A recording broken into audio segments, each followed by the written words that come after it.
రాజకీయ వేడి ఆంధ్రప్రదేశ్లో తీవ్రంగా ఉంది. ఈరోజు ముఖ్యంగా రాజకీయ పార్టీల విషయంలో రాయలసీమకు సంబంధించి మేము ఉద్యమకారులుగా అన్ని రాజకీయ పార్టీలు రాయలసీమకు మేనిఫెస్టోలో ఏమి ఏర్పాటు చేస్తాయన్న విషయాన్ని కడదాకా ఎదురు చూసాం. ఎన్డీఏ కావచ్చు, ఇండియా కావచ్చు, ఈ యొక్క రాష్ట్రాన్ని విభజించడంలో కీలక పాత్ర వహించాయి. కాబట్టి మేము ఆ యొక్క పార్టీల నుంచి ఎక్స్పెక్ట్ చేశాం. కనీసం రాయలసీమ ప్రాంతం అన్యాయం అయిపోతూ ఉంది. శ్రీబాగు ఒప్పందం ప్రకారం రాయలసీమకు రాజధాని పెట్టలేదు. కీలకమైనటువంటి అన్నీ కూడా అమరావతి వైపు తీసుకెళ్లడం వలన అన్యాయం జరిగిందన్న విషయంలో మేము ఎన్నో కీలకమైన ఉద్యమాలు చేయడం జరిగింది. మరి ఇండియా మేనిఫెస్టో చూసినా, ఎన్డీఏ మేనిఫెస్టో చూసినా ఏ దాంట్లో కూడా కనీసం ఆత్మగౌరవానికి సంబంధించి హైకోర్టునన్నా కానీ రాయలసీమ ప్రాంతంలో పెడతామని చెప్పేసి ఏ రాజకీయ పార్టీ కూడా పెట్టలేదు. మరి కేవలం ఒక వైఎస్ఆర్ పార్టీ మాత్రమే ఈరోజు రాయలసీమ ప్రాంతానికి సంబంధించి అభివృద్ధి వికేంద్రీకరణలో భాగంగా న్యాయ రాజధానిని ఏర్పాటు చేస్తామని చెప్పేసి జగన్మోహన్ రెడ్డి గారు పునరుద్ఘాటించారు. దానికి రాయలసీమ ఉద్యమకారులుగా మేము 3వ తేదీ నుంచి మద్దతు తెలియజేయడం జరిగింది. అయితే ఇప్పుడు జరుగుతున్నటువంటి విషయం ఏంటంటే, రాయలసీమ ప్రాంతం అంటేనే ఒక బూతుగా చూస్తున్నారు. రాయలసీమ ప్రాంతంలోకే వచ్చి ఇక్కడ రాజధానిని కానీ హైకోర్టును కానీ ఏర్పాటు చేస్తామని చెప్పలేనటువంటి దుస్థితిలో మిగతా రాజకీయ పార్టీలన్నీ కూడా ఉన్నాయన్న విషయాన్ని మేము ఆంధ్రప్రదేశ్లో ఉన్నటువంటి ప్రజలకు తెలియపరచడానికి ఈరోజు మీడియా సమావేశం ఏర్పాటు చేశాం. అమరావతి ఉద్యమం పేరుతో తిరుపతికి వచ్చినటువంటి చంద్రబాబు నాయుడు గారు కూడా అక్కడ కూడా రాయలసీమ ప్రాంతంలో హైకోర్టును ఏర్పాటు చేసేదానికి కూడా సంసిద్ధత వ్యక్తం చేయలేదు. అదేవిధంగా ఉత్తరాంధ్ర ప్రాంతానికి పోయినప్పుడు కూడా అక్కడ కూడా డెవలప్మెంట్ చేస్తాం.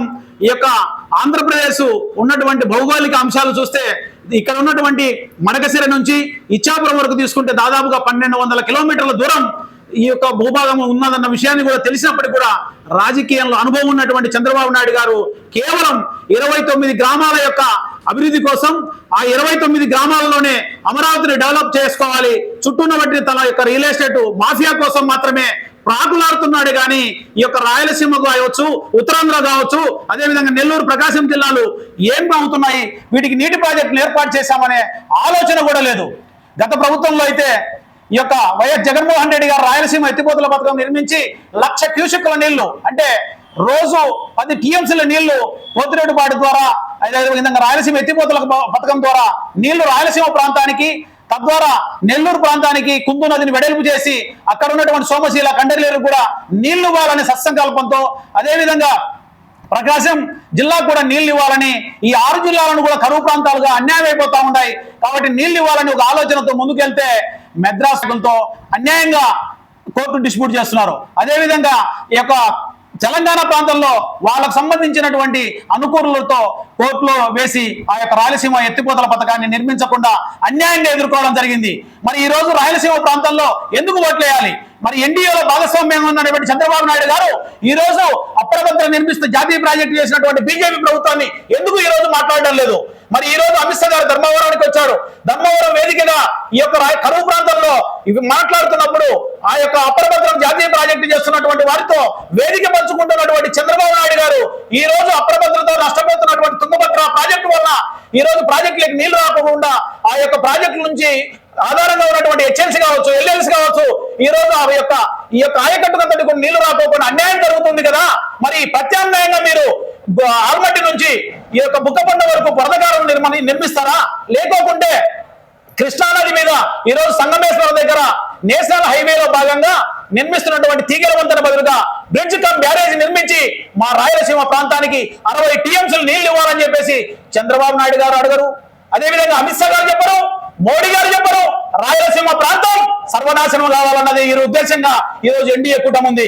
మరి ఇండియా కూటమి అయితే వారి వ్యక్తిగత విషయాలు మాట్లాడుతున్నారు కానీ రాయలసీమకు జరుగుతున్న అన్యాయం విషయంలో ఎవరు మాట్లాడడం లేదు.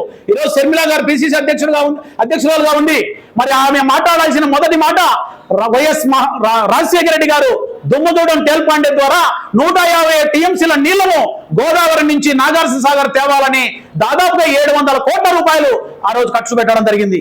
మరి ఈ రోజు విభజన చట్టంలో ఎందుకు పెట్టలేకపోయినారన్న విషయాన్ని ఆత్మ పరిశీలన చేసుకోవాల్సిన బాధ్యత యూపీఏ గవర్నమెంట్ ఉంది, ఇండియా కూటమికి. మరి దాని గురించి మాట్లాడడం లేదు. ఈ రోజు మేము వస్తే అధికారంలోకి వస్తే ఆ యొక్క ప్రాజెక్టును జాతీయ ప్రాజెక్టుగా చేస్తామని చెప్పి కానీ, లేకుంటే విభజన చట్టంలో ఎన్డీఏ కూటమి చేర్చాలని కానీ మాట్లాడడం లేదు. మళ్ళీ రాయలసీమ విషయంలో ఎందుకు ఇంత వివక్షత చూపుతున్నారు అన్న విషయాన్ని ఏ రాజకీయ పార్టీలు కూడా ఆత్మ పరిశీలన చేసుకోవడం లేదు. ఆత్మ పరిశీలన చేసుకొని రాయలసీమకు అన్యాయం జరుగుతూ ఉంది, 6 జిల్లాలకు చాలా అన్యాయం జరుగుతుంది అని చెప్పేసి, అదేవిధంగా ఉత్తరాంధ్ర ప్రాంతానికి అన్యాయం జరుగుతూ ఉంది, మధ్య కోస్తాలో కూడా అన్ని ప్రాంతాలు సమానంగా డెవలప్ కావాలని ఒక జగన్మోహన్ రెడ్డి గారు మాత్రమే ఈ రోజు చిత్తశుద్ధితో ఆలోచన చేసి అభివృద్ధి వికేంద్రీకరణలో భాగంగా 3 రాజధానులకు మేము సిద్ధపడిగా ఈ రోజు సంసిద్ధంగా ఉన్నామని చెప్పేసి పునరుద్ఘాటించడం అన్నది రాయలసీమ యునైటెడ్ ఫోర్స్ ఆహ్వానిస్తా ఉంది. అదేవిధంగా land titling act Chandrababu Naidu గారు ఈ రోజు ఎన్నికలు వస్తున్నాయని చెప్పేసి మాట్లాడుతున్నారు. 2019లో అసెంబ్లీ సాక్షిగా పయ్యావుల కేశవ్ గారి ద్వారా ఆ రోజు ఆహ్వానించినప్పుడు ఏమైందని చెప్పేసి అడుగుతున్నాం. అదేవిధంగా ఈటీవీలో విశ్లేషణాత్మకంగా కథనాలలో ఈ యొక్క రైతులకు ఎంతో అన్యాయం జరిగే విషయంలో కమతాలుగా ఈ రోజు ఏబిసి అని ఇంగ్లీష్ లో కావచ్చు, తెలుగులో కావచ్చు, ఈ రోజు ఎన్నో పాస్బుక్లు 1Bలలో అస్తవ్యస్తంగా ఉన్నటువంటి రికార్డులన్నీ కూడా సక్రమ పద్ధతిలో వచ్చేదానికి అవకాశం ఉంటుందని చెప్పేసి మీరే మాట్లాడి మీ పేపర్లలో మాట్లాడినటువంటి మీరు ఈ రోజు రాయలసీమలో ఈ రోజు అనేక సమస్యలకు తగాదాలకు కారణాలుగా ఈ రోజు ఇబ్బంది పడుతున్నటువంటి రైతులకు రీసర్వే ద్వారా ఈ రోజు ల్యాండ్ చట్టం సంబంధించి ఈ రోజు ఎంతో మేలు జరుగుతా ఉంటే ఎందుకు ఈ రోజు రైతులకు సంబంధించి ఈ రోజు అన్యాయం జరిగే విధంగా మీరు ఎందుకు ప్రవర్తిస్తున్నారు? ఈ రోజు ల్యాండ్ టైటిలింగ్ యాక్ట్ ద్వారా కావచ్చు, రీసర్వేలో మేము కూడా లబ్ధిదారులం పప్పూరులో కావచ్చు, పప్పూరు మండలంలో మాకు ఈ రోజు రీసర్వే అయితే 2 రోజుల్లోనే సబ్ డివిజన్ అయిపోయి మా పేర్లతో 1Bలో పేరు నమోదు అవుతా ఉంది.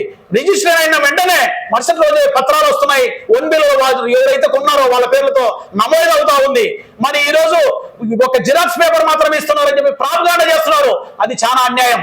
ఎందుకంటే రైతుల పక్షాన, రాయలసీమ ప్రజల పక్షాన పోరాడే మేము ఈ రోజు రిజిస్టర్ చేసినప్పుడు అక్కడ వారికి ఒరిజినల్ పత్రాలు చేతికి అందుతా ఉన్నాయన్న విషయాన్ని తెలుసుకొని మాట్లాడాలి.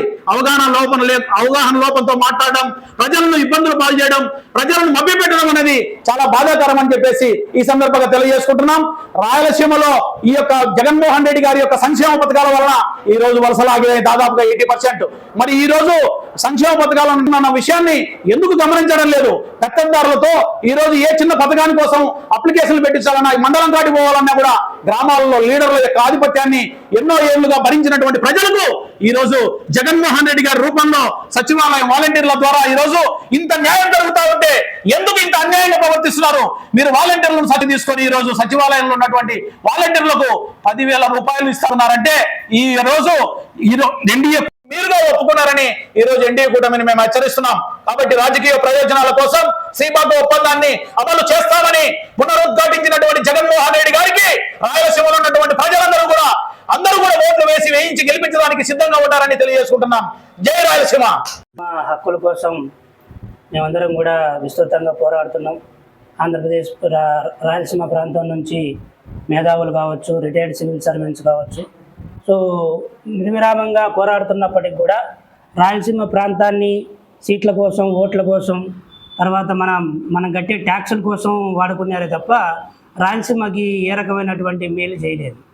సో జగన్మోహన్ రెడ్డి గారు ప్రభుత్వం వచ్చిన తర్వాత రాయలసీమ ప్రాంతంతో పాటు మిగతాటువంటి వెనకబడినటువంటి ప్రాంతంలో ఉన్నటువంటి పేదల జీవితాల్లో మార్పు రావడానికి ఒక బ్రహ్మాండమైనటువంటి విప్లవాత్మకమైనటువంటి సంస్కరణలు తీసుకొచ్చి, సో కరప్షన్ని పూర్తిగా పోగొట్టి ఈ పెత్తనందారీ వ్యవస్థ రాయలసీమలో ఏ విధంగా ఉందో మనం అందరం చూసాం.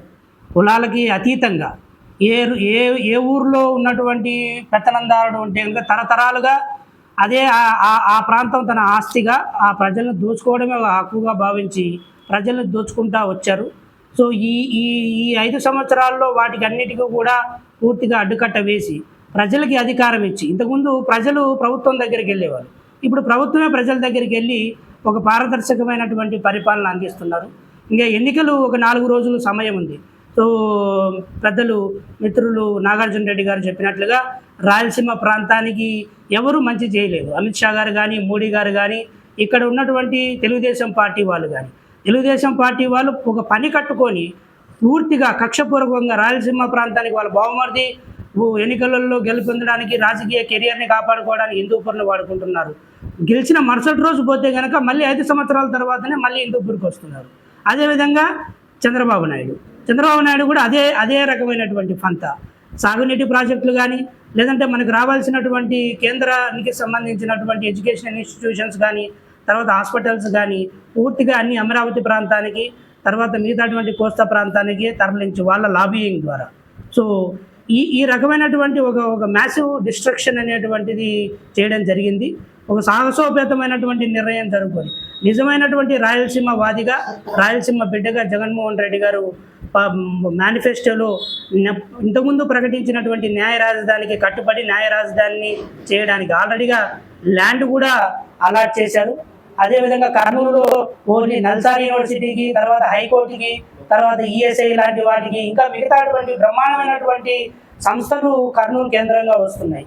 సో జరగబోయేటువంటి ఎన్నికల్ని బేసి ఒక్క ఓటు కూడా దయచేసి ఒక్క ఓటు కూడా ఎన్డీఏకి కానీ లేదంటే ఇండియా కూటమి కానీ వేసినట్లయితే కనుక ఈ కులాలకి మతాలకి ఇన్ని రోజులు ఈ విధంగా ప్రజల్ని